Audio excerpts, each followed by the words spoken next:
Stephen A., considering what you saw LeBron just do, does your position on this year's MVP need to be revisited? No. And I'm going to say that emphatically. No.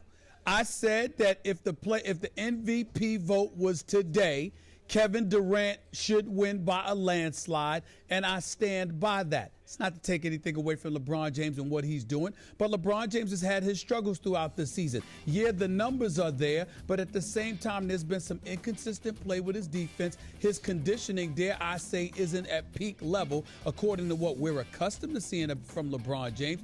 And Kevin Durant has been absolutely surreal. The 11 consecutive games with 30-plus points, the 12 of the 14 games where he shot better than 52% from the field, the winning without the services of Russell Westbrook, elevating his game to another level both defensively and offensively. I don't think there's any question that Kevin Durant deserves league MVP if it were today. And the only reason that I surmise that the chances of him getting knocked off from that MVP pedestal are slim to none, as I'm talking about Kevin Durant, is because no matter what LeBron does, I don't see Kevin Durant falling off the map. Now, if Kevin Durant suddenly goes out there and he can't shoot the ball in the ocean, he's relatively inconsistent. Oklahoma City's losing basketball games. He's not himself. Then that would be different.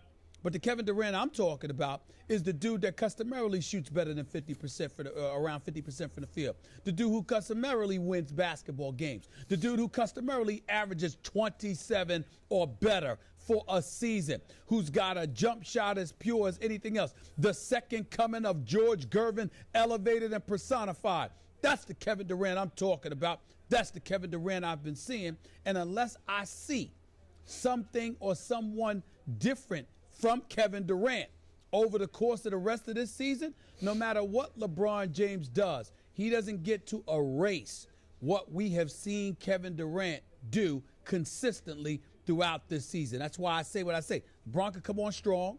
He can elevate himself in terms of second place consideration, because we all know he's second place because he's usually number one. But the season that Kevin Durant is having, I'm sorry, he's the league MVP. To me, it's nothing to think about unless he falls off the map, which I don't see happening. Now, timeout. I don't want us to practice any revisionist history here, because if I heard you right, and sometimes I don't always hear you right, but yesterday, you right about that. Didn't you all but declare the MVP race is over unless Kevin Durant falls on his face? Isn't that what you said? Pretty much. And that's what I'm saying right now. Yeah. The MVP race is over unless Kevin Durant falls on his face. Yeah. Okay, good. Saying. I got you on the record. Now, yesterday, I immediately said to you, wait a second, what about that guy down in Miami? I forget his name. You remember when I said that? What's his name? LeBron or LeBrick? No, it's not LeBrick. It's Don't be disrespectful. James. I'm not being disrespectful. I'm being extremely respectful for the first time in a long time about LeBron James, because I said yesterday the MVP race is not over.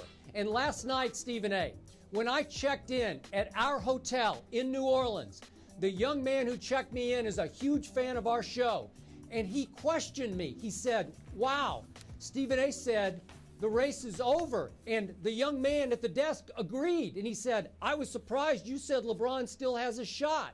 And I said, did you see what he did last night at Phoenix when he scored 14 in the fourth quarter and refused to lose that game? Stephen A., without Dwayne Wade for the second straight night on the road, back-to-back on the road, LeBron goes to Golden State and scores 13 in the fourth quarter, including the game-winning three-point shot with 0.1 seconds left. And all of a sudden, I think he's climbed right back into the middle of the MVP race, because we're not even to All-Star break yet.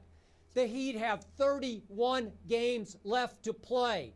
And I'm going to remind you, Kevin Durant did have an all-time hot, great month, but it was just one great month. LeBron has still had a phenomenal season, shooting career-high percentages from the field and from the three-point line. So what's going to happen, Mr. Smith, when Russell Westbrook comes back? Are you sure that he's going to blend in with Kevin Durant? Will that take some away from Kevin Durant's MVP pace? It sure might. Skip, you really have to learn to listen to me instead of focusing on getting me on the record as if being on national TV is not enough to be on the record. Why don't you try listening and comprehending what I said? If Russell Westbrook comes back, takes the ball out of Kevin Durant's hands, and he doesn't appear to be any way like the Kevin Durant we've been watching throughout this season, that's sort of falling off.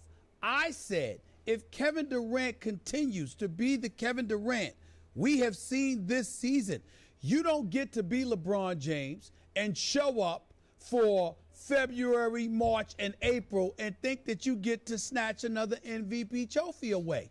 That's what I'm saying. Because if Kevin Durant is consistent, and I have no reason to suspect that he won't, then to me, he's the league MVP.